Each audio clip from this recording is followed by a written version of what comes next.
Thanks for being here. Welcome to Lead by Design. Really Thanks for appreciate having it. me. So, Finn, as I just mentioned to you, I don't normally do introductions, but I find your bio so fascinating that I wrote a little bit of a script that I do want to tell my audience about you, even though they'll probably read it or a longer form, perhaps in the show notes wherever they find this, whether they're watching on YouTube or listening on a podcast app. So, Finn, you're a designer, futurist, and you're the co-founder of Futurall, a studio exploring hope, agency, and action. From what I gathered, and your work focuses on making complex systems tangible, creating real participation, and helping communities imagine the futures they want. That was a big part of your profile that stood out to me and was very interesting to me. Alongside your work at Futurall, you're also a foresight researcher at the School of International Futures and lectures in design futures at the Royal College of Art and Imperial College London. It sounds very, very impressive and geeky in the best way possible to someone like me, and I think a lot of my audience will find that very, very super cool as well and be really intrigued by that. Well, I'm very um glad that you read that out because I'm very bad at explaining it and figuring out how to introduce myself. So glad that oh took the lead there. you're welcome. I also note that you are involved in some and founding some really interesting projects like climate projects like Earthlings, to having done some really interesting research in queer spaces and alternative futures, and I'm very keen to talk about that with you as well. And you're at the intersection of science, imagination, and social change. And when I reached out to you to begin with, it was really this interesting intersection of futurism and design that really caught my attention as well. So, like I said, I normally don't do elaborate bio intros in the conversation. We get into the questions, but I do want to ask: is there anything else about you that is really interesting that you wanted to let me or the audience know about, knowing that we don't know each other that well either? That I haven't covered in that. Yeah, maybe the one thing I'll say is that I've just started a sort of drag performance career. Oh, all So right. I've made maybe like 5 drag performances into my.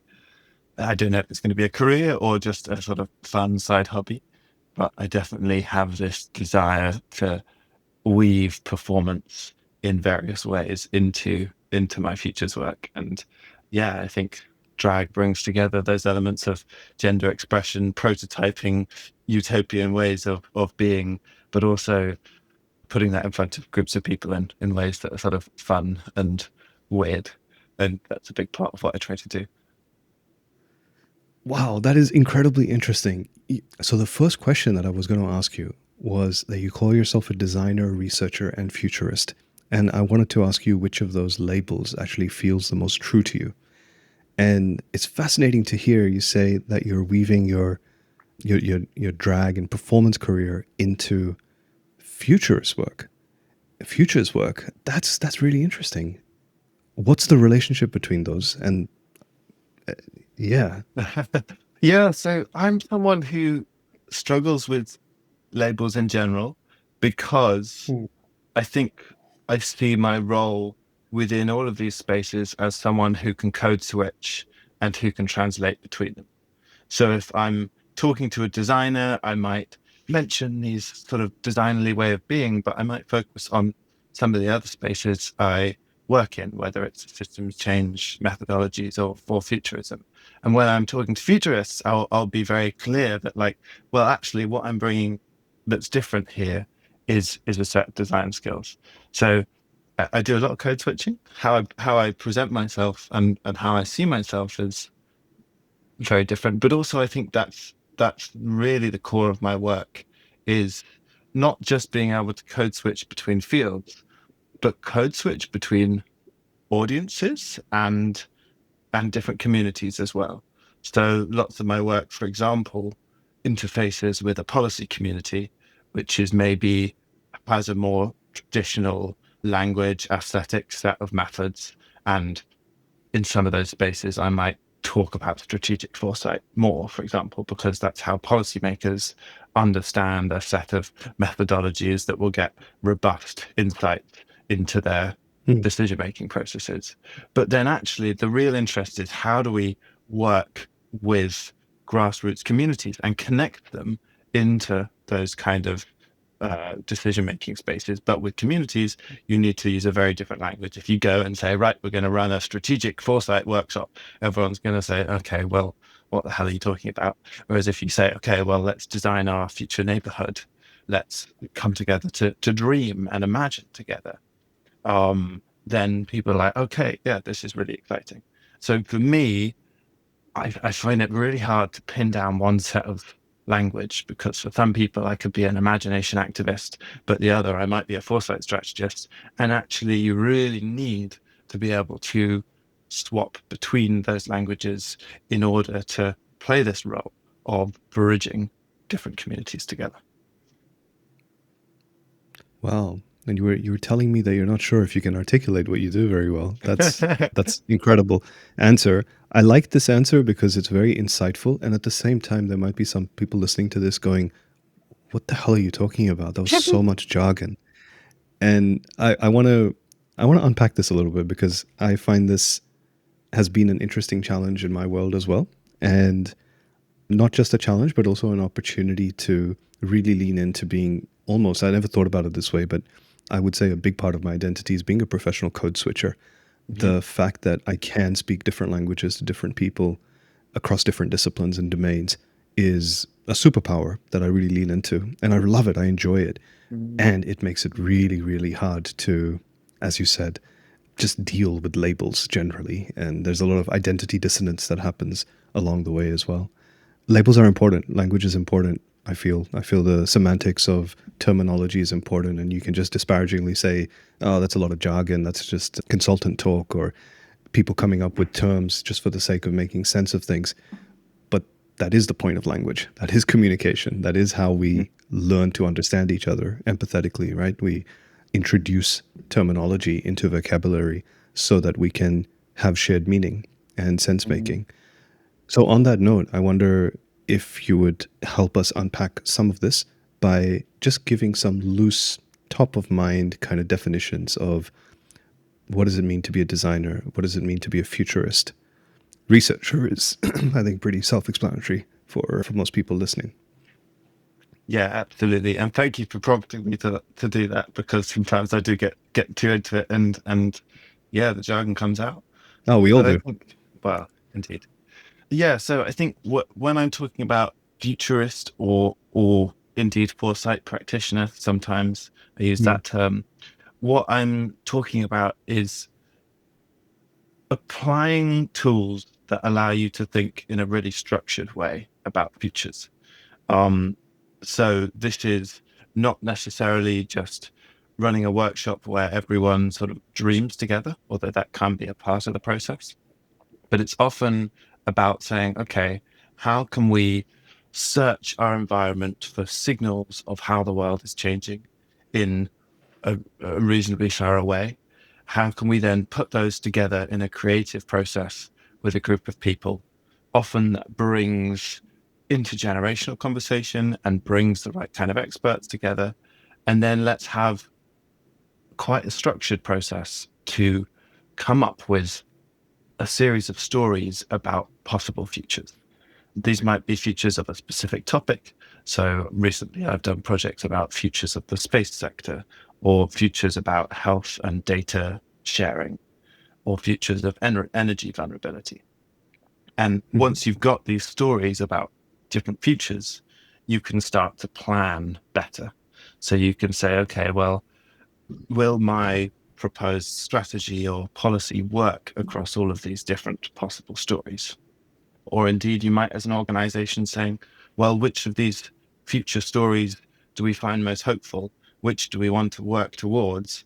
And that can be a really galvanizing source of energy for your organization, or your community group, indeed. So I think the thing I like to stress about futures work is it's never about predicting.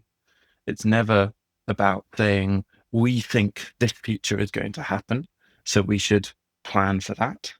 Because actually, what we're trying to do is we're trying to say, we don't know what's going to happen in the future. We can't predict it. And therefore, we have to be able to make plans that are either resilient across a range of futures, or we have to dream into being the future that we really want to create and then put all our energy into making that happen. But it's never about knowing what's coming down the line. And then when I think about, Well, oh, go on. mhm.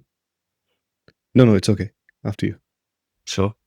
Then when I think about being a designer, for me, design is the process of bringing a future to life in some way.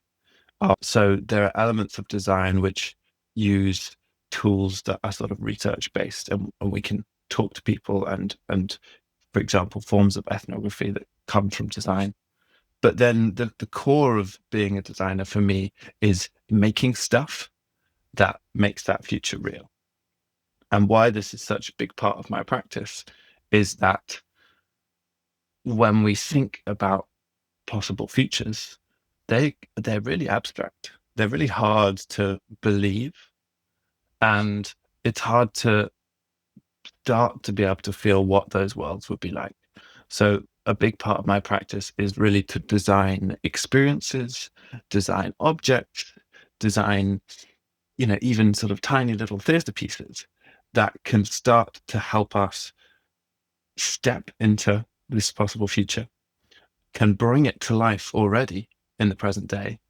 And that makes it easier to then reflect on that future, to understand what it might be like to live in, and therefore to make decisions today that are more informed and hopefully better. If we can't predict the future, then what's the point of futurism? Just going to think about that for a second.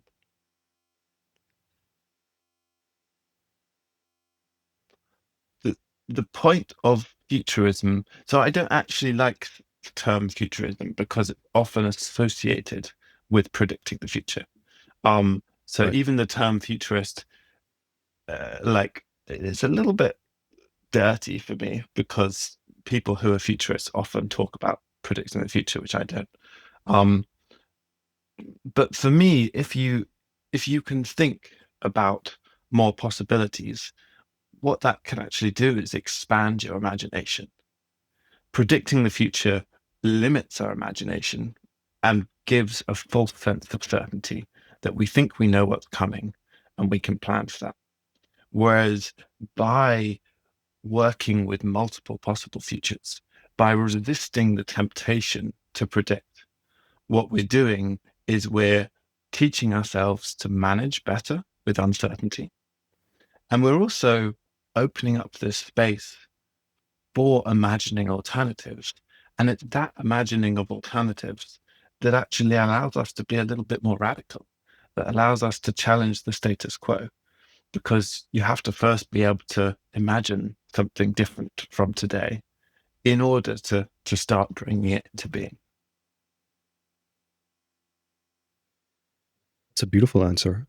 I really love that. It opens up so much of my thinking in terms of working with executives in organizations that might be quite attached to certainty. And sometimes that attachment to certainty is actually wanting a certainty of the future and predictability rather than, yeah, I really like it how you said it's about being able to manage the uncertainty better. Do you think designers are inherently better at managing uncertainty? No, I don't think designers particularly are better at managing uncertainty. Um, Maybe to a degree, what a sort of education in design teaches you is it teaches you a process through which to go through in the present day, typically, to create whatever product or service you're thinking about. And this is one distinction I make between design work and futures work, is that design work typically is about designing for the present. So, given a sort of complex, very messy subject, I think designers are often great at understanding different routes in to break down that topic. But I think this is where futures work is quite different to design, because futures work looks at systems which are not just complex, like designers often look at, but also uncertain. So we don't know how they're going to unfold in the future. And for me, that's quite a different set of tools that you need to manage uncertainty as opposed to complexity. Design is great at complexity. For me, futures is a great toolkit for uncertainty. That makes a lot of sense. That really resonates. You mentioned futurism feels a bit dirty of a word because it implies this need for prediction, and I get a sense that that means that there are a lot of practitioners out there, besides just people generally, who are really attached to predicting the future, even if it's not very helpful. Do you think we, as a society, as just humans in general, we're more addicted to predicting the future or avoiding it? I know it's a very loaded question. No, I mean, I'd like to think before I speak and tell you. I, I think we're predicted that I think as a society, we like anything that makes us feel stable, that makes us feel assured. And I think predicting the future is one way that societies have always done this. So societies have had people that they put on a podium and called them oracles and trusted their wisdom.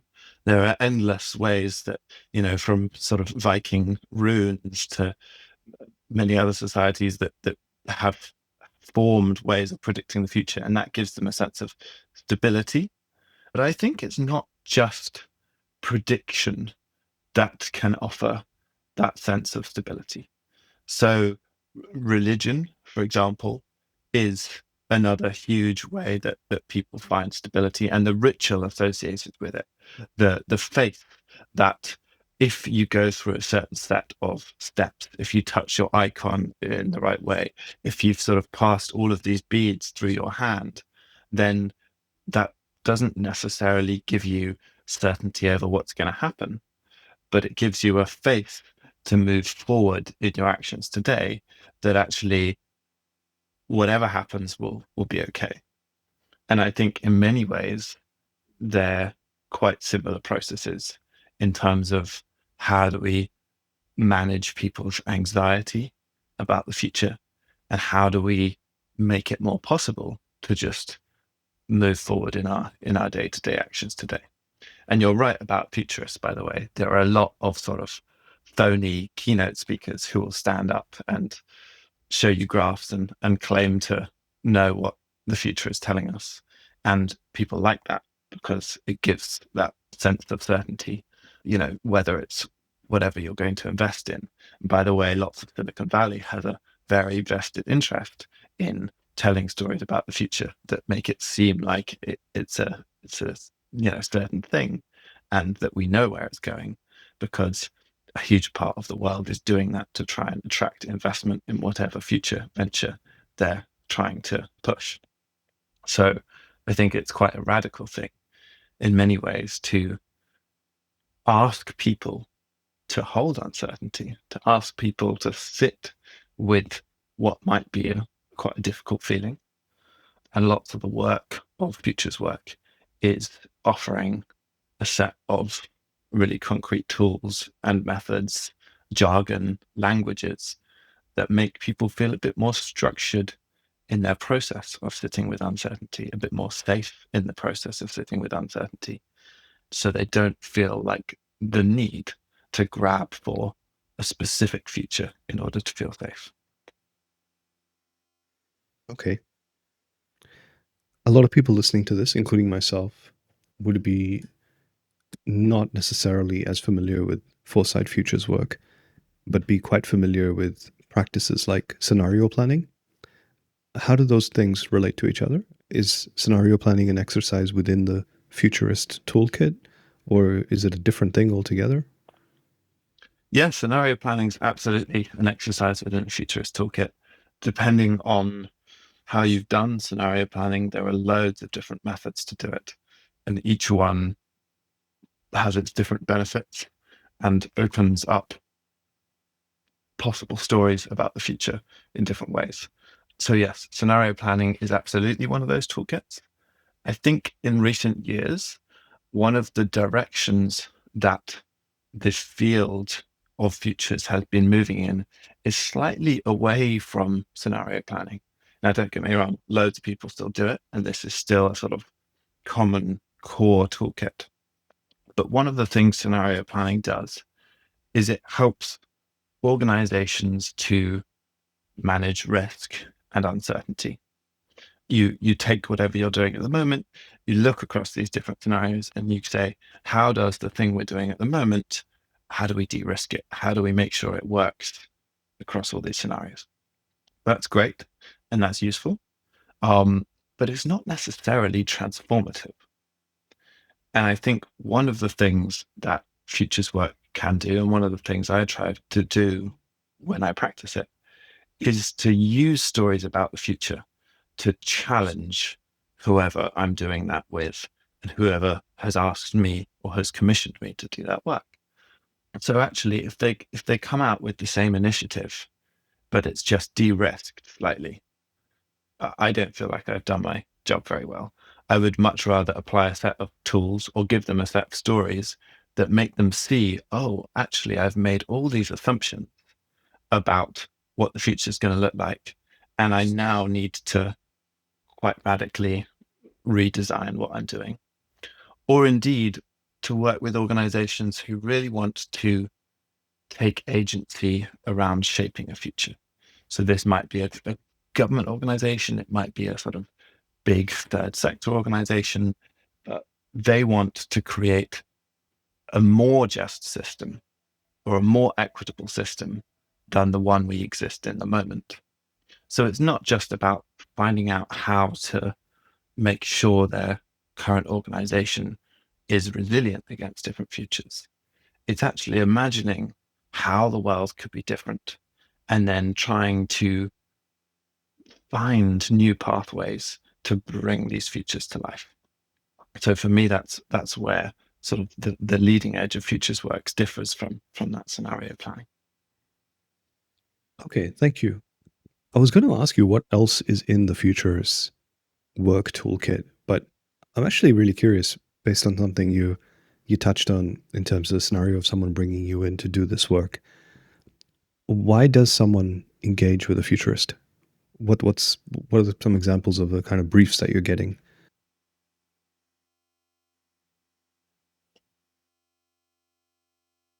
I mean, the hedging answer is that very much depends on who the organizations are and what kind of futurists they're engaging, because there are very, very different communities within this space. Of How I course. how I, position myself is all about getting a sort of getting groups of people involved in imagining future. So doing public engagement alongside futures. And the types of people who typically then get excited by that kind of work are people who have a mandate to often serve that community. So it might be a charity, or typically it might be a government organization where they're maybe producing a policy or producing a big program that will try and serve or offer value in an equitable way for a large group of people. And they want to try and make sure that this thing they're designing might last 30 years, it might last 100 years. So they need to look ahead. So, for example, one project that I worked on recently was with the National Infrastructure Commission for Wales. So they advise the Welsh government on the building standards around new roads, new bridges, new train lines, new electricity pylons. And when they're building those things, they have to look out 100 years because lots of them will last that long. So when you're starting to plan a new urban district, we have to be able to hold conversations with people around what they want from their infrastructure in 100 years' time. Now, that's a very difficult conversation to have because you can't just go and say, hey, what do you want from infrastructure in 100 years' time? Because people have no idea. It's so hard to think that far ahead. It might look completely different at that point. The types of vehicles we have might be completely different. The types of weather, the way cities are laid out. Certain cities might not exist because of sea level rise. Um, so that's the kind of things we start to bring into the conversation. So what we did there is we created a whole toolkit, which included sets of games. It included walking exercises where we go and look at a city through different lenses. It included like really simple conversational exercises that could be done in a local cafe over a cup of tea for people who don't want to engage with a really complex exercise. So a diverse set of methods that are designed to take people from a standing start to being able to engage with and think about some of the complex ways society might be different in 100 years, and then take them all the way through to the point where they can actually give a sort of opinion, really, on what they would like from their infrastructure over that time frame. So it's quite a journey you have to hold people's hands through, but also the tools that you will use to engage a group of young people in a local youth group will be potentially quite different to the tools you would use to engage a group of busy mothers, or the group you would use to engage as a sort of local church community. They might not be different, but there is scope to design quite tailored approaches. And that's the piece that I find really, really exciting, is not just what are the sort of workshop tools that we can take into a boardroom and talk with a group of executives about the future with, but how do we put this into the hands of really diverse groups of people, and by doing so give them a little bit more power and agency to help shape the futures that they want. You've made this sound incredibly fun, and Yeah. also imagine very fulfilling. I mean, the things that come to mind are when I've done workshops around strategic design, service design, human centered design, these kinds of toolkits to a scenario where you're conceptualizing and designing how something might work. But it seems like you're also bringing these exercises with this perspective of how do you make it future proof with whilst managing the uncertainty of not really being able to actually predict the future. That sounds really incredible. How does one become a futurist? Because you seem to be quite entrenched in academia as well, and it seems like it's something that's there in academia. Certainly, the two people I've met in my life, in my career, specifically personally, who have actually been professional futurologists, they called themselves Mm. at the time. They were PhDs in, I don't know if it was futurism or futurology or I can't remember what the actual term was, but that's specifically what they did. And my impression, perhaps bias, was that that's a very academic domain, very academic field. Mm. But I can see, based on your excellent example and scenario, that it's actually very practical in business and industry and civic and perhaps politics and lots of domains and sectors. So yeah, how do you get into that kind of work? That's a great question. And I think the truth is I am very open about who can be considered a futurist. There are definitely people within this field who try and guard it and put up rails and say, oh, there are certain qualifications that you need. I mean, there are qualifications you can get, but you don't need them. And I think what's really special is about the weird places people come from, because the whole point of futures work is to help people think differently. So the more different disciplines you can bring into that process, the better. I spoke to someone recently who is a sort of like really interested in classics and has spent their life studying sort of classical Greek, and now does futures work that draws from, how Homer in the Iliad talks about robots and uses that to talk about the future of robots. So you really can get in from different places. I started actually from running workshops on gender violence. So I used to run lots of workshops for young men and sports teams where we talked about gender and we talked about values. And at the same time, I was doing a science degree, a biochemistry degree, which I wasn't that excited about because I found it a bit too molecular and I wanted to think a little bit bigger. I wanted to think about science in a societal context. So I ended up instead doing a bit more public engagement with science. So going to fairs, running talks and conversations with people about, how science interacts with society. And then these things kind of came together when I did a master's in design. It was called Global Innovation Design. And I really found this practice of bringing together workshops of people to have these values led conversations. And initially by talking about science and future and how today's scientific developments could start to shape the future. So that was my journey into this space through combining those things. But I think most people get into it by doing it within their organization, because whether you're working within a grassroots community group or a large business, there's probably some point at which you're going to have to think in quite a strategic way about what's coming down the line. And there are tools out there that can help you to do it. And some people start doing that through their work, through their community. They discover these tools and they realize, oh wait, these are really useful, and not just useful, but they're really fun to think about and fun to apply. So a lot of people get into the space by discovering a need for futures thinking first, and then going out to search for the tools to support that, and just finding them, really getting lost in this, or not lost, but positively lost down the rabbit hole of this quite crazy but amazing space.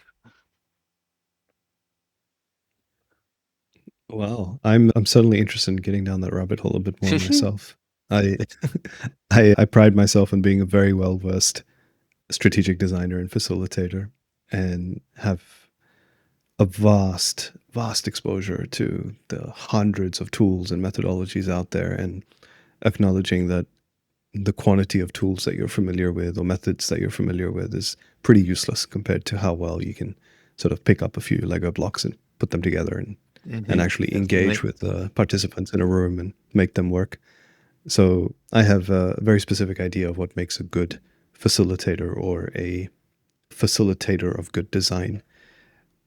You've also notably said in the past that design isn't the answer. And I'm curious, if design isn't the answer, what is the question that it's not the answer to? So I was at the World Design Conference last week, and Mm-hmm.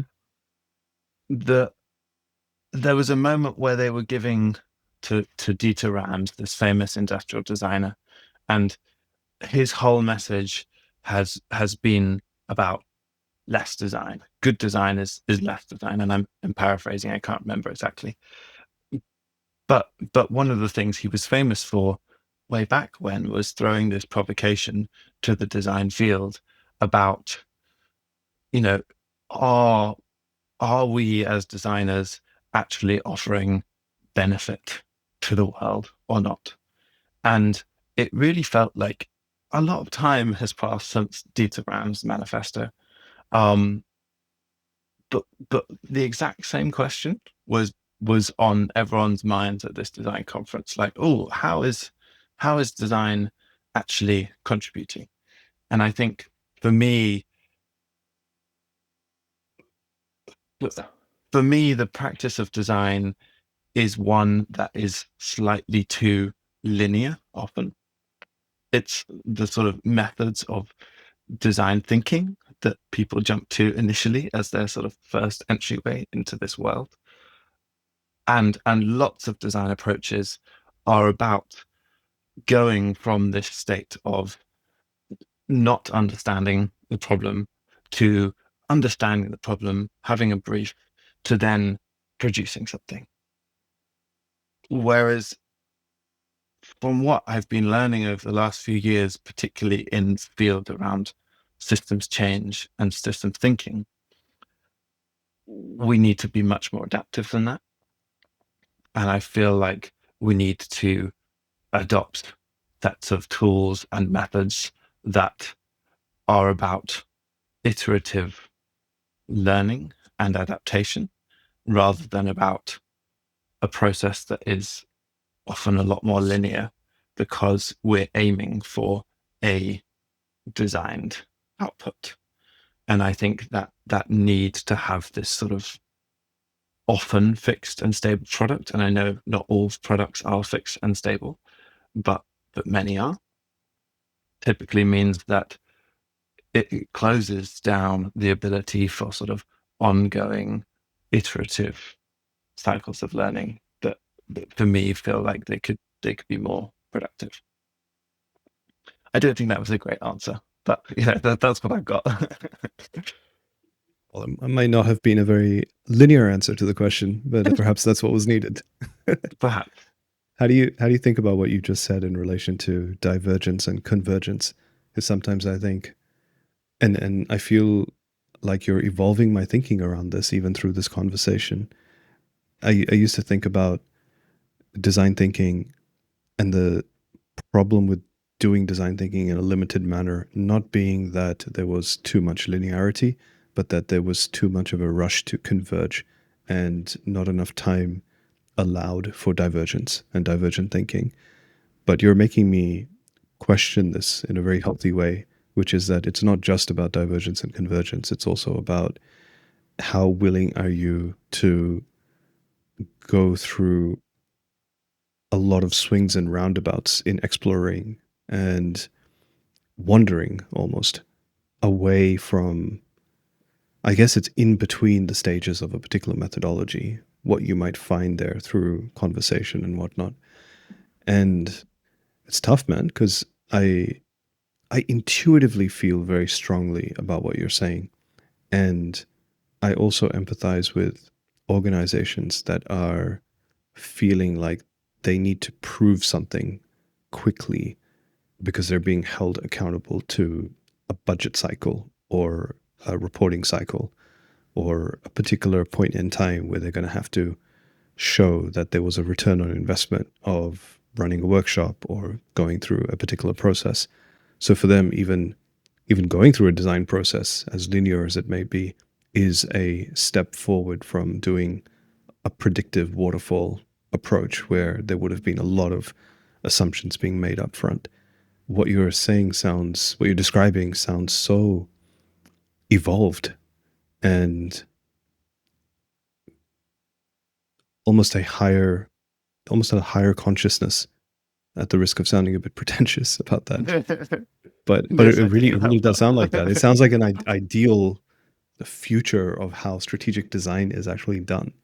Yeah, I guess How for do me, you one of the key how do points you is reconcile about, those? Yeah. yeah, I think for me, it's about just maintaining this learning ecosystem. And I mean, that is buzzwords, but treating everything as if it's a pilot and building scope to continually adapt.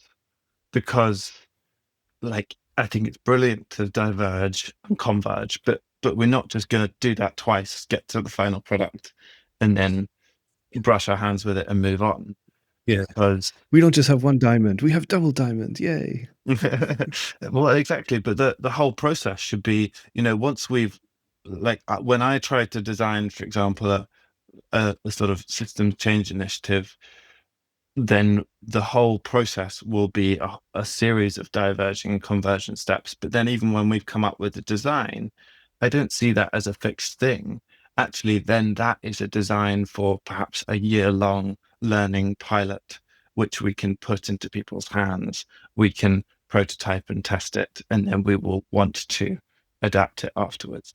So maybe that's not so different from a traditional product life cycle, for example, where a product is only version one of many sort of future iterations of a product. But for me, the critical thing is also having this willingness to really take stock at various points within that learning cycle and ask, is this the right approach? Is this the right direction? Are we moving? Are we transitioning the system in the way we want through this initiative? And if that's not the answer, then to have the adaptability to like revert and try something new. So I guess that comes from a systems change perspective where there's a goal in terms of how you want to shift the system rather than a goal in terms of what you want a product to achieve, for example. And systems are messy, they're complex, like futures, they can't be predicted. So all we can do is we can put something into it and watch for how the system responds to that thing. And then we have to take stock of how the system is responding and learn how to tweak the thing that we are doing. So we're probing rather than sort of assuming that we have all this knowledge and expertise to design the perfect solution through a series of post-it notes, because I don't think we do. And I think that's why the planet is in the state that it is, because of all these sort of designers who think they're so brilliant that they can run a few workshops, they can put these post-it notes down, and they will come up with a solution that works. I don't think that's possible. And I think we have to strip out that ego and say, okay, if we assume that we can't just run a design or strategy process and come to a solution which is going to meet the needs of communities and be equitable and sustainable and, you know, exist within planetary boundaries, then all we can do is we can quite quickly do our best prototype. We can put that out in the system, and then we have to implement methods to make sure we're sensing and learning from how the system responds to then update the thing that we're putting into it. So it's much more of a probing, sensing, learning approach than to assume that we're going to get the design right in the first place. Yeah. A friend of mine introduced me to this term, Brendan Marsh, actually. He was on the podcast a few episodes ago as well. He introduced me to this term of MTP as opposed to MVP. So rather than thinking about minimum viable product, think about minimal testable prototype. And it aligns very much with what you're saying. And he comes from an agile product management background, which is something that I've been quite rooted in as well, as opposed to design just in and of itself. And I think what you're saying feels very aligned to applying agile principles to a more pure design practice. Is there such a thing as, in your opinion, under designing or over designing? And can you identify when you're maybe undercooking a design process or overcooking something? I mean, how do you figure out when something is ready as a prototype to just simply put into the system and sense how that system would respond to it?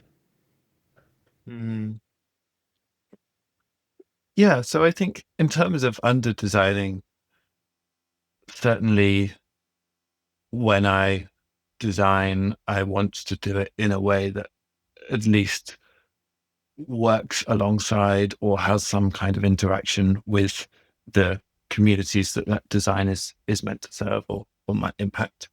So I feel like if I didn't do that, then that would feel less considered than I'd want it to be.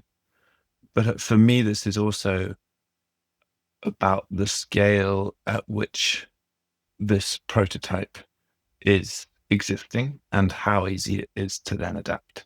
So when we're designing, we like quick prototyping, you can create a prototype that's made out of a piece of paper and cardboard and a few lolly sticks and glued together in 5 minutes. And that can't really be under designed because it's just trying to communicate an idea, and you can put it in front of one person and get them to test it and learn from that process. So I think the scale of design and how much energy goes into that just has to be applicable to how widely launched and how much energy is going into the release of the the final product or service. Okay. Relating to that, you mentioned something about systems change and systems thinking as well. And it's a part of your bio that part of what you do is making complex systems tangible. Can you give a concrete example of what that actually looks like, making a complex system tangible? Yeah, certainly. I mean, when we did a project recently for the Dutch government, I guess it translates as the sort of Ministry of Social Affairs and Employment. They had this challenge that traditionally they go to unions to ask people about workers' rights.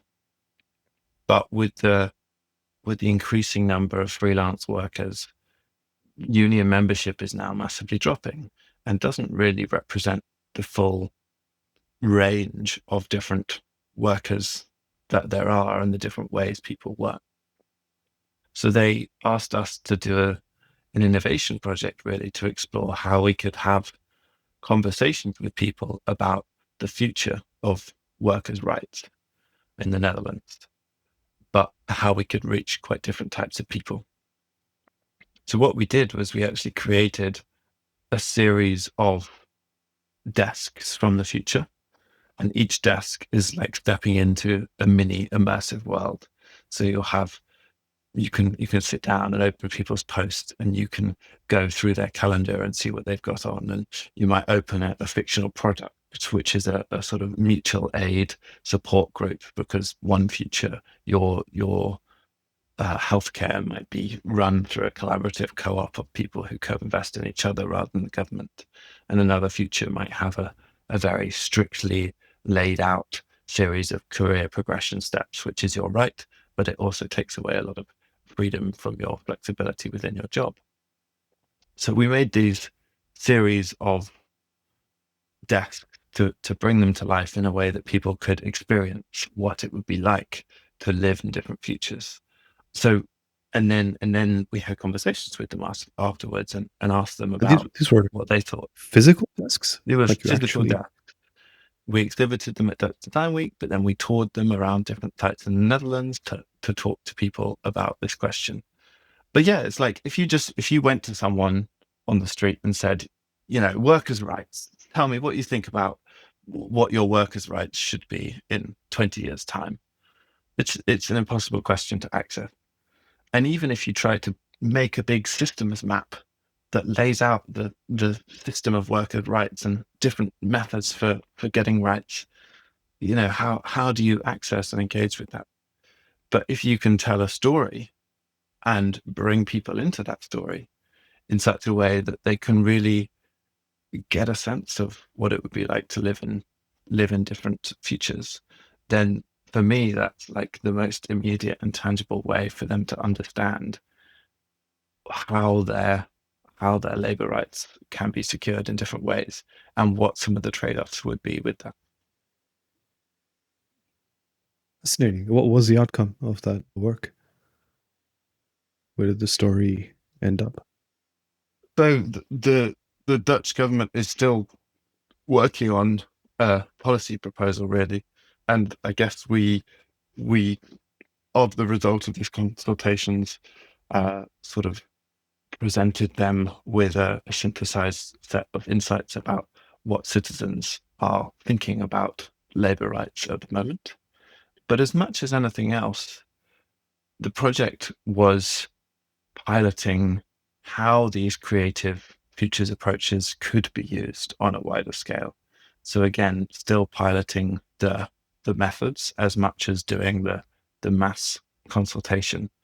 And I think for me, one of the most exciting things was that the civil servants within this ministry by the end was so much more open to the value of citizen consultation, because they'd had these really insightful, transformative conversations with members of the public.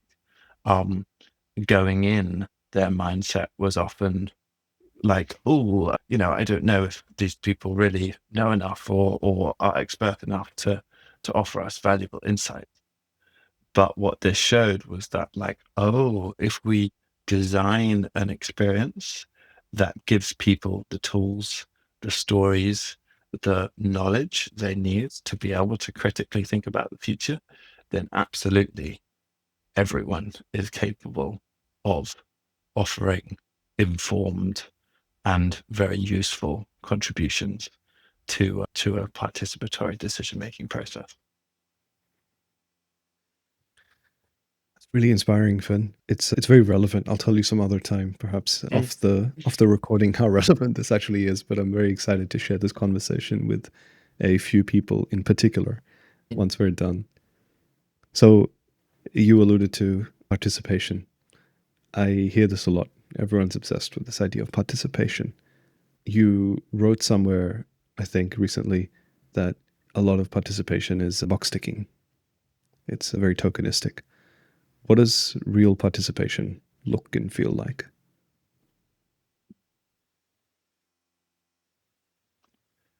I mean, real there's a classic tool called Arnstein's model of citizen participation, which is it's a ladder.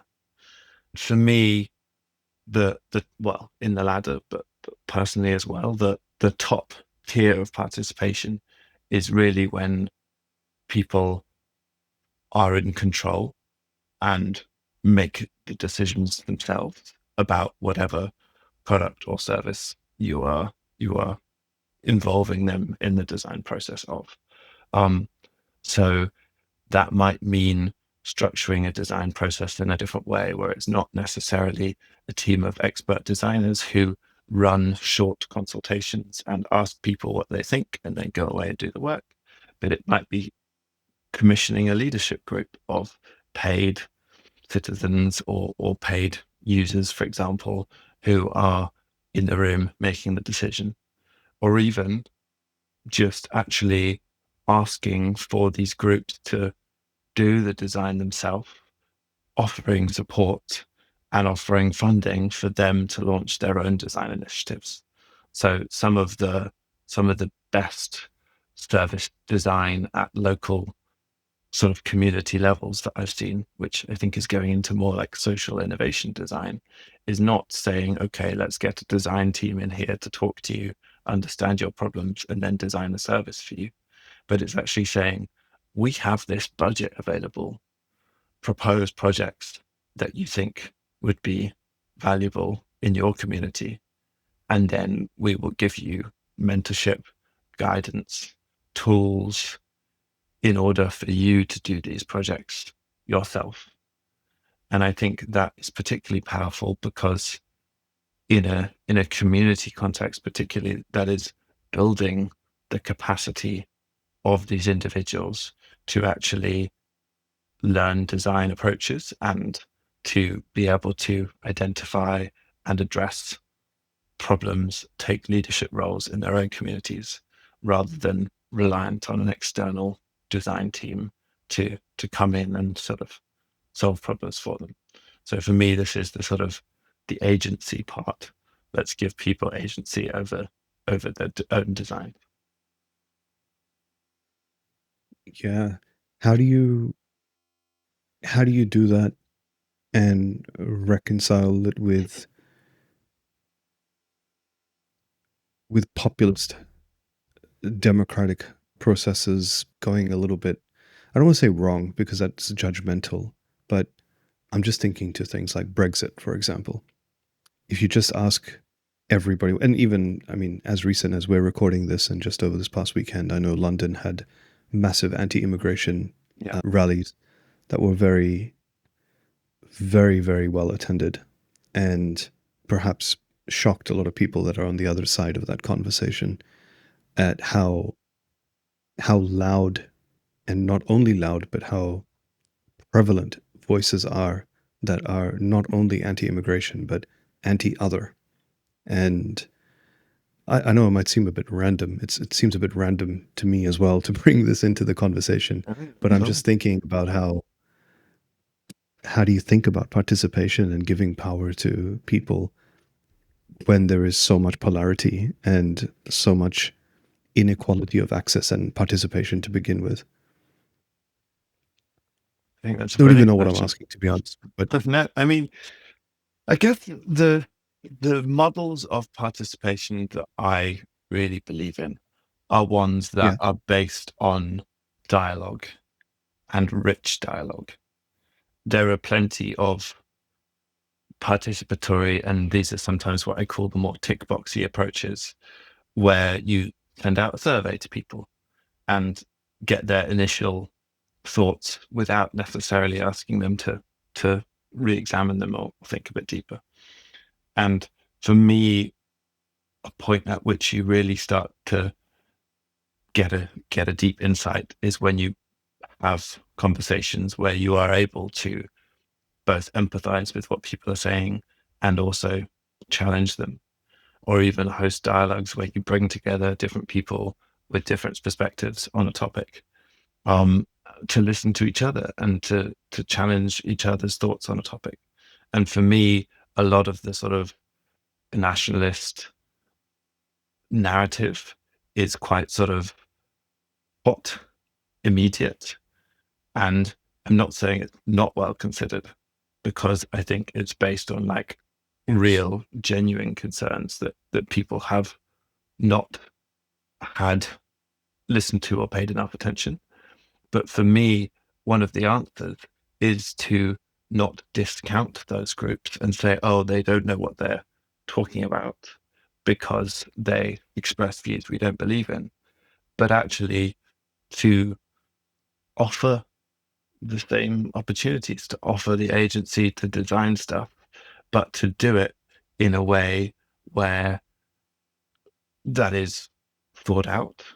And, you know, if we went to far right communities, and this isn't a project that I have on or I'm particularly planning at the moment, but you know, if we went into some of those communities, gave them to support to design interventions that they thought would be socially valuable, with conditions that they had to do it in dialogue with a whole group of people from the local neighborhood, then I'm pretty sure the things they designed would be really socially valuable.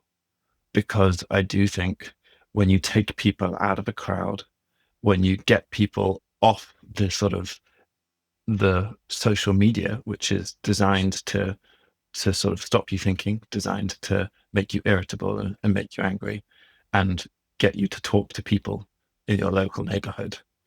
I have a great belief in people and their sort of goodness and wisdom. And I think for me, the problem with growing nationalism is a lack of trust, and it can be addressed with a reaffirmation of trust. So that would be my approach. that sounds that sounds really lovely. I feel a little bit skeptical about a little part of what you said, which is the scenario of bringing those exercises to people who I believe may not be willing to dive into the nuances required to have those conversations. And I don't think it's just the far right; it's the far left as well. I think Mm. generally we seem to be moving into an age where there is more mono thinking. There are more and more people where if you can identify one of their beliefs, you can predict a whole set of other beliefs that they have just by default, because there's such a confirmation bias on social media, as you alluded to as well, that people are really lazy to think about nuances. And so generalizations are more comfortable to lean into. Perhaps it gives them that certainty and predictability that makes them feel more stable, as we were talking about earlier in the conversation.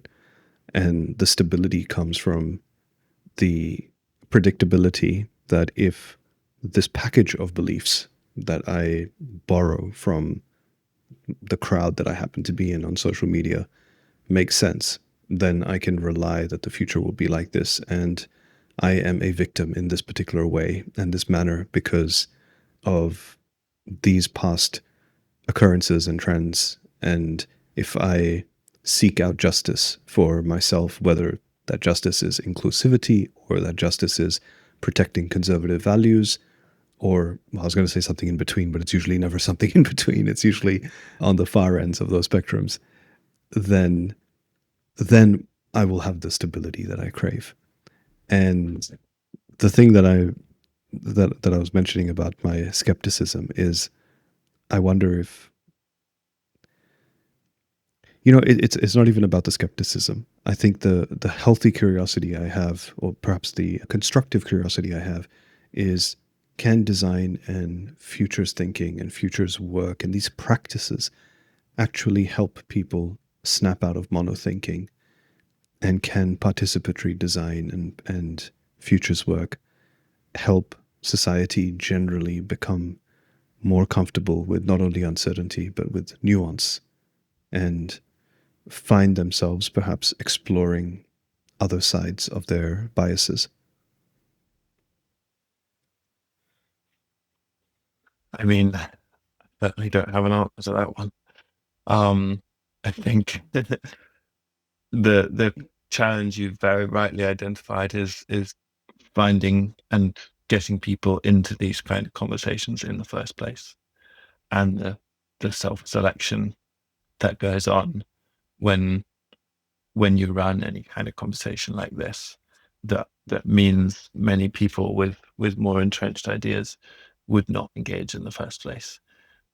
So yeah, I agree with my slightly idealistic take that, like, if we could only put together these kinds of projects, then it would all be okay. I don't think it will be okay, and I think we face a really scary time ahead. And the systems that enforce these ways of thinking are so entrenched and so powerful that I do struggle to see how the odd design or futures workshop here and there is really going to be a scalable, antidote to that. So yeah, I'm I'm hopeful on a very small and localized way, that in the sense that, like, when I do this with groups of people, it can often turn apathy into hope and action towards creating, even on a hyper local level, futures that they want. But I am definitely lost for how to apply that on a broader societal level, and how to reach the most polarized people who seem to be growing in numbers. Mm. For what it's worth, I agree with your thesis. If we can increase participation in those conversations, then there's perhaps some solution there to be discovered. The if is a big one. That's perhaps where my Mhm. skepticism lies a little bit, but I Yep. am completely on board with the hypothesis for sure. Perhaps some more conversations like these and the ripple effects that they may have into the world can play a small part as well. Absolutely. I mean, You've, yeah. I've been having a lot of conversations with the youth sector in the UK, and I mean, they have particularly an organization called UK Youth, which convenes lots of youth organizations around the UK and helps to deliver tools and training for those organizations. It's a sector that has been sort of gutted over the last 10, 15 years, but they still have, their own roots in to communities where particularly lots of vulnerable young men are being polarized, and they have tools and approaches that they are, in the process of scaling to try and have these conversations, to try and even bring futures approaches into coaching tools that we can scalably work with youth workers around the country to give them different kinds of toolkits to have one-on-one conversations with often, like, vulnerable young men. So I think, within this grand vision, there are ways of narrowing down and saying, okay, where are our leverage points at a society level? Who are the organizations that do convene systems or convene individuals all around the country with access to some of these groups? Um, so I do think there are absolutely ways in, and as designers, we need to be not just prototyping the sort of small workshop tools, but also thinking systemically about, okay, what are the coalitions that we need to build in order to access the right spaces. So I do think it's possible. And this is not a coalition I've necessarily built yet, or I think would be necessarily my mind to build. But it's something I've been exploring, and I do think that can be a role of designers to be more involved in coalition building and take more responsibility to getting some of the tools and methods we believe in into the places where we think they can have the most impact. Makes a lot of sense. That makes a lot of sense. I have this experience myself. I can't speak for a large representative sample of other designers or facilitators or coaches having this experience, but I find I'm very overwhelmed with different issues that the world is confronting these days. I'm exposed to a lot of issues, and I will reluctantly admit that I care about a lot of issues. I also have a strong marketing background, and a principle from marketing that I feel translates and is relevant to this conversation as well is that if you market to everybody, you sell to nobody. Mm-hmm. And I think the way that that translates in this context is that if you if you try to attach yourself to saving the whole planet and dealing with every single issue that you face, you're going to spread yourself too thin, practically and ideologically, and effectively in the way that you either get into analysis paralysis and just completely overwhelmed, or you really just don't know how to identify what issue you might have the greatest impact on, and therefore you don't end up really doing anything meaningful. Sometimes I think I'm guilty of this myself because I don't necessarily commit to one particular issue where it would mean that in dealing with that issue, I'm going to commit an extended period of time to find the leverage points, as you said very nicely, to figure out how I can contribute to the leverage that might be forming a coalition, or it might be working with an existing coalition to put my hands on the lever, so to speak, and perhaps move something at least with that issue. Mm. And yeah, I find that very challenging. How do you identify? How do you cut through the noise and figure out what issues you should hone in on for you as an individual to then think about what are the leverage points within that particular area or that particular space? Yeah, do you have any thoughts or advice on that? Well, that is such a hard question and so individual to each person. I'm similarly that I find myself spread between many topics that I care about. Um, in a way, I think that's why I've ended up working on futures, because it feels like an approach that does integrate many topics. Um, like you can do a future process of a specific topic, but when you do, you always have to think about what are the economic dimensions in the future, what are the social dimensions in the future, what are the political dimensions. So you can't really do a futures project without taking quite a sort of broad societal view of it. But in terms of how people select what to work on, I've always been an advocate that there's a combination of what your passion is, but also then what opportunities you find yourself in front of, and being able to balance the two. Often it's not just a matter of campaigning on your own to try and make these things happen, right? Because in order to make system wide change, or change that is sort of bigger than ourselves, we need to team up with people. And I think probably the most realistic answer is that you'll end up bumping into people in life who you find exciting and are inspired by. That might be for some people at networking events, but for some people it might be in the pub. And when you find someone who you're in a conversation with and you're coming up with ideas about how to make change, and they're giving you energy and they excite you, then holding on to that, I think, is really important.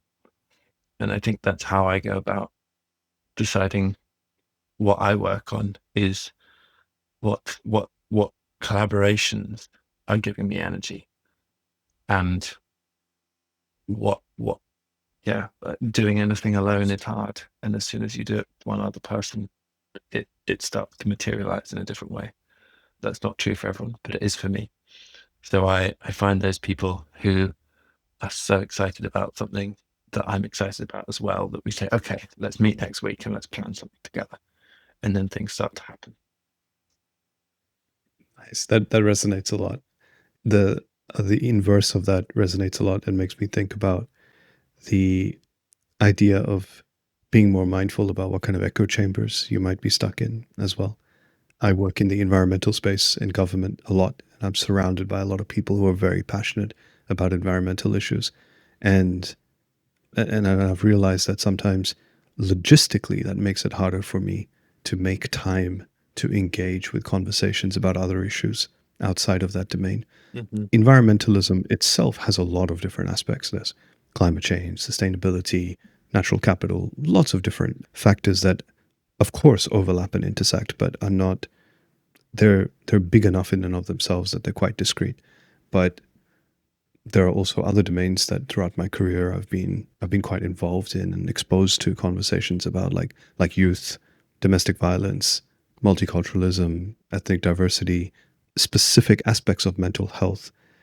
And yeah, I realized that unless you really think about how is your life and your lifestyle possibly restricting you from having more balanced exposure to those different conversations, you might not know what it is that you're not listening to that you should be listening to more. And also, I realized that we're generally quite bad these days at listening to ourselves. And it comes back to what we were talking about earlier in terms of the noise of social media and the noise of confirmation biases and how exhausted everyone is, that prevents them from having the energy to look into nuances. And so generalizations just become easier, lazy generalizations at that. And yeah, I mean, I'm saying this as advice to myself as well, but also if anyone else is listening to this and they're thinking about this as a question for themselves too, then I would certainly think about how can you figure out how to A, listen to yourself more, and B, add more diversity into the voices that you're listening to, Mm-hmm. rather than just presuming that you might already have enough diversity to make an informed opinion about what kind of issues you care about and resonate with. If you go and increase your sample size of different issues that you're exposed to and listening to and reading about, and you're at the same time learning how to listen to yourself more, your inner voice more, then when something plucks at your heartstrings or makes your brain turn on a little bit more, then you'll be able to pay attention to it and lean into it. Otherwise, you won't. And yeah, definitely think I need to do a bit more of that. On that note, Totally. Finn, In terms you've of her inner voice, one more yeah, thing, Deb. yes, please, That like we live in this world where our attention is our most valuable resource, right? Everything's trying indeed, to get at it in one way or another. So I just wanted to totally agree that like asking that question, what do I really want? And trying to take time to understand that separate from what you're being told you want by friends, by family, by social media. That's a skill in itself that really needs honing. Um, and then not just hearing that, but then actually being willing to set boundaries and take action to do that. I think is the sort of fundamental skill behind all of this. very well said. I strongly agree. On that note, you've researched queer spaces as models for alternative futures, and I'd love to know what your experience was of doing that, and what do queer communities know about designing better worlds that others don't, or that others are missing out on, and perhaps even to make it more broad, generally, what can we learn from marginalized spaces about imagination at scale and about futurist thinking? Mm. Yeah, I might come at this question from an angle because I mean this is exactly a follow on from what we were just talking about around having diversity in the conversation, and there are different ways that I and my studio partner Ava had been learning about this. One of which was organizing a series of conversations called Queer Times Futures that predominantly Ava and also a collaborator called Ollie led on over spring, but trying to bring together like anyone who's interested in this space, but reaching as broad as possible, and then having these kind of big scoping conversations around that as a topic. So for me, that should be the first point of inquiry around most projects. Just bring together a bunch of people, have a conversation, and broaden the scope uh, before we kick off. But this also links back to the conversation we had right at the beginning of the podcast around what labels we choose for ourselves and the identity that we have. Because for me, queerness is this process of trying to probe outside of the normative containers that we find ourselves in, whether that's about gender identity and trying to say, yes, okay, we have these fixed boxes, but like, what do the edges of those look like? And how can we probe slightly beyond?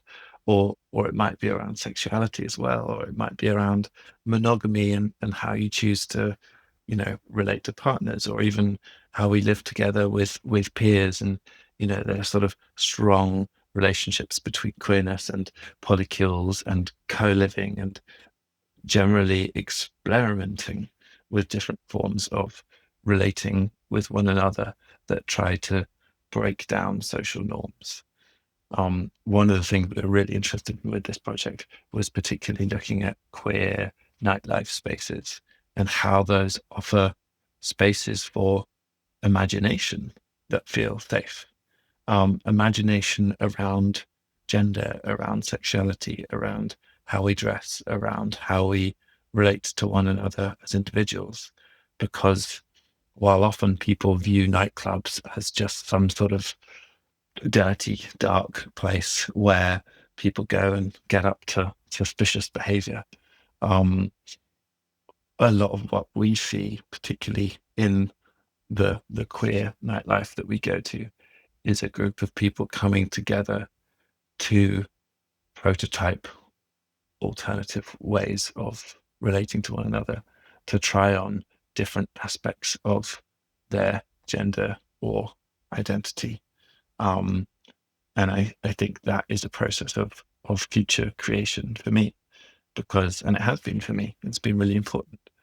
Having a safe testing ground is the first step towards incubating a form of identity or culture that then you can start to express in public space or in other spaces. But I think to really experiment, you have to have safe spaces to do that initially.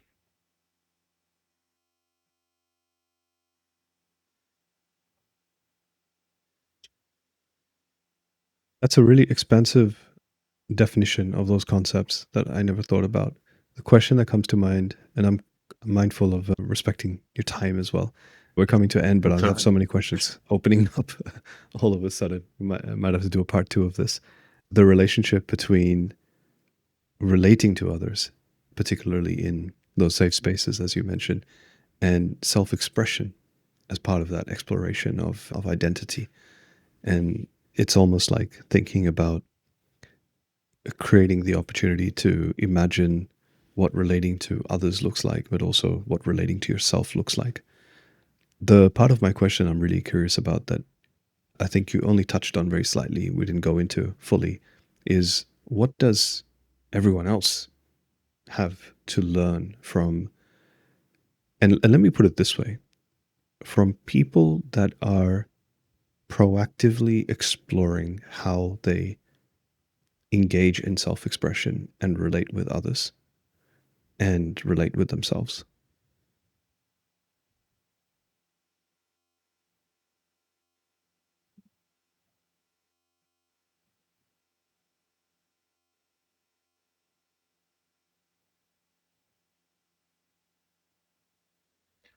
I find that a really hard question to answer because I don't want to assume that everyone should want that. as an experience, that everyone should want to push out their containers and challenge the social norms that they're in. It feels quite unique to my experience and quite unique to a queer experience. But I don't think that's necessarily a generalizable theme that everyone has to go through. But I do think that certain lots of these communities that explore the frontiers or the edges of what's acceptable in a society do have a way of then pushing the norm. Over time, our society is becoming much more progressive. If you take a sort of 70-year look at social values and how they've changed, they're so much more open and accepting than they have ever been in history. And to me, I think it's always the radical groups experimenting at the fringes that open up the conversation, that do things that most people think are unacceptable to begin with. And then slowly they become normalized. Other people think, oh, actually, there is some value to that. And then someone else is doing something more radical afterwards. So I don't necessarily think everyone has to engage in these spaces. I think to sort of keep them transformative, often it can be useful for them to sort of exhibit this generous exclusion, that we have to keep this space safe and we have to keep it only for people who want to really push some personal or collective boundary. But I think by incubating that within these spaces, by then being willing to express that personal identity outside in larger culture and talk about it, it does move a sort of broader societal conversation, if in a slow way, and it does lead to more progressive, open-minded thinking.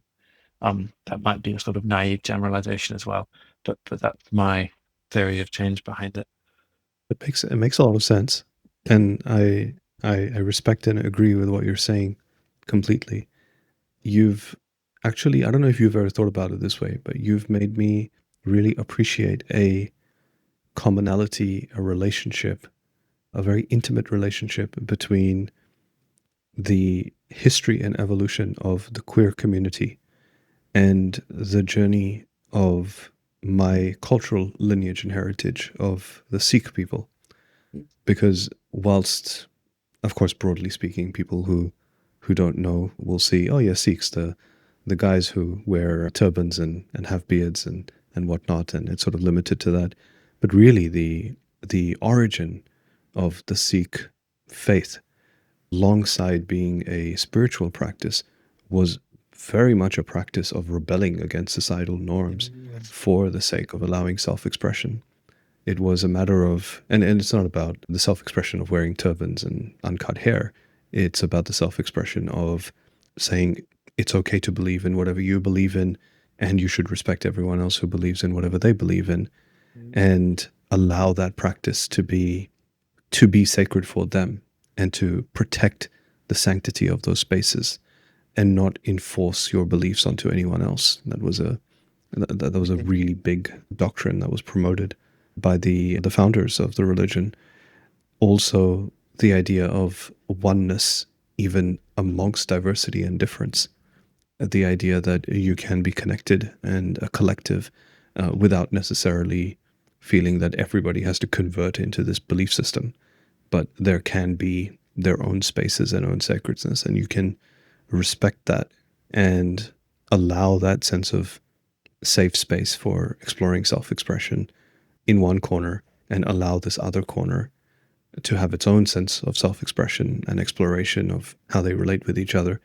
And yet all of those people are actually part of one larger whole, larger oneness. Getting a bit deep Really, here, and maybe I'm I've never stretching. made that link, but I'm really glad you did, because I think that absolutely, yeah, very relatable to the experience I Yeah, share. I mean, To be honest, I don't actually consider myself a very religious person, but every now and then I just find myself listening to or in conversations with people about Sikh history, and I've studied a lot of other religions as well. And I was just listening to a lecture recently, and it was a really interesting thing that this person pointed out about what it means to be learning. And it's funny, it actually relates very much to something you said earlier as well in an organizational context about the value of, at the risk of sounding jargonistic about it, but really being a learning organization and being committed to always being learning, which is literally what Sikh actually means. And there are certain implications of that in an institutionalized manner, but philosophically, it actually means to be always in that self-exploration about, and this was a particular concept that came up in this lecture, deleting yourself. Mm-hmm. And it goes into concepts of non-duality and that side of spirituality, but this concept, which I had never thought about put this way, of self-deletion.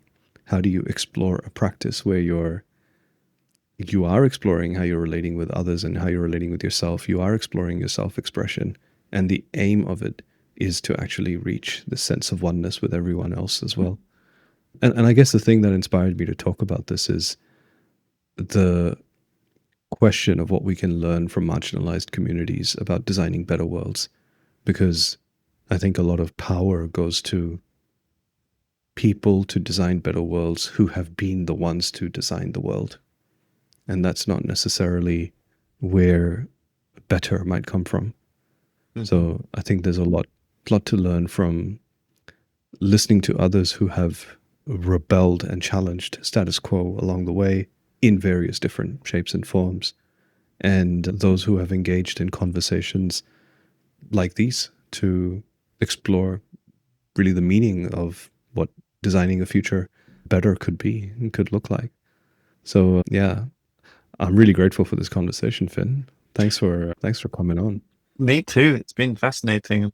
I feel like that could be a whole nother space to convene around, couldn't it? And bring together people with different perspectives around that as a topic in itself. Hey, sign me up, man. Sign me up. Yeah, I mean, Mate, I'm really sorry we didn't talk about one thing that I know that you wanted to talk about, and really quickly, I'm keen to hear about this if you can before we wrap, which is the Earthlings project. I'm genuinely really curious about this myself, but I know it's something that is quite at the forefront of what you're doing at the moment. Could you quickly tell us about it, and maybe we can have another conversation to unpack it even further? yeah, sure. I mean, I'm very happy with whatever way this conversation has played out. But yeah, Earthlings is a project close to my heart. It's really about how we tell different kind of climate stories. I'm working with, in particular, the museum sector in the UK. Um, but I guess it sort of comes from the starting point that if the world is going to experience 1.5 degrees of warming, which it seems like it will, might be up to 3 degrees of warming, um, our lives are going to be very different. And I don't think as a society we're particularly prepared or understanding of how different our lives are going to have to be. I've talked already about working with communities to imagine sort of infrastructure in Wales 100 years into the future.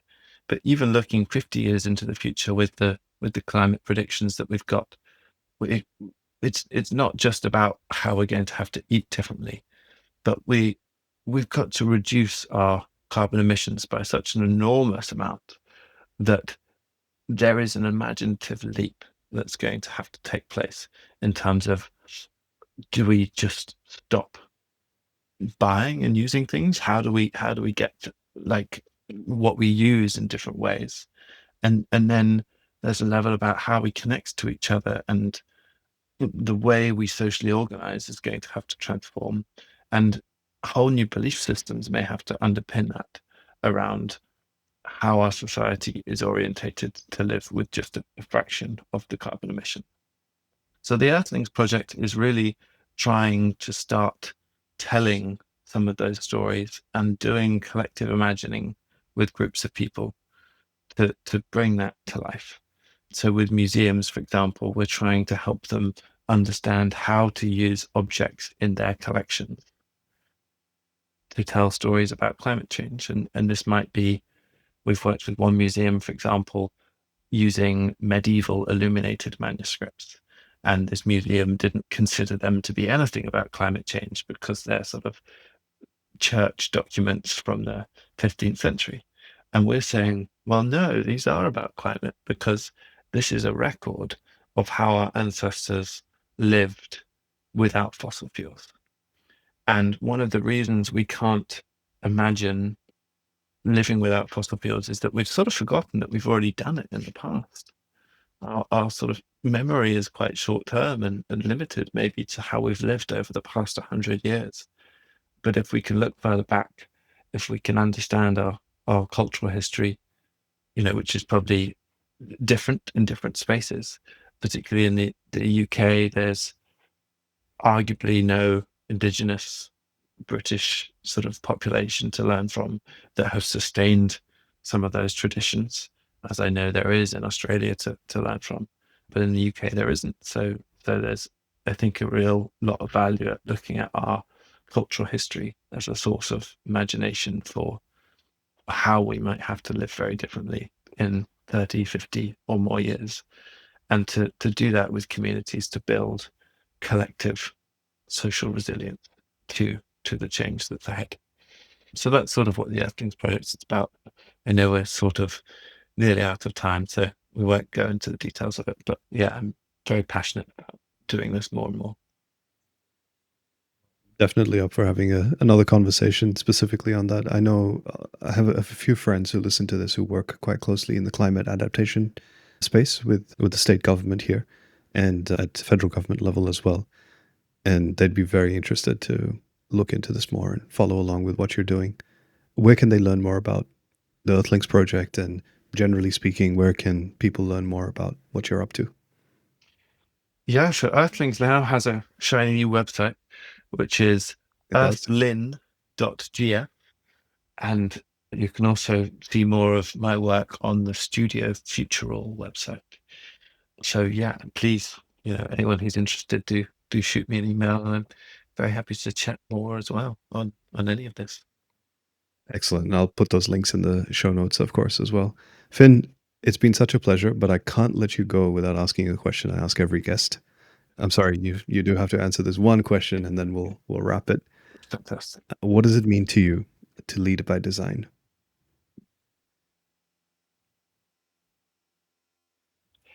I guess for me, it means thinking beyond design and seeing design within a whole ecosystem of different approaches to making change, understanding how design complements those, but also knowing where the shortcomings of design approaches exist and where collaborating with other incredible disciplines can give real value and make design work much, much more impactful.